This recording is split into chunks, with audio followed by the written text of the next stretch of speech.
So I got these WeatherTech, what do they call them? Blackout or whatever, window covers.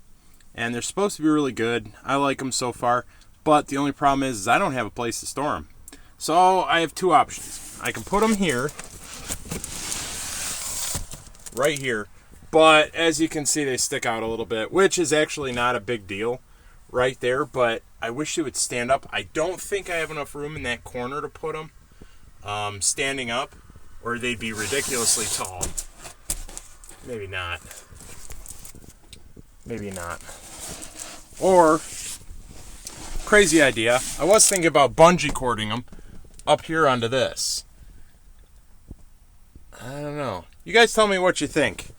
Should I put them down here, or should I attach them to the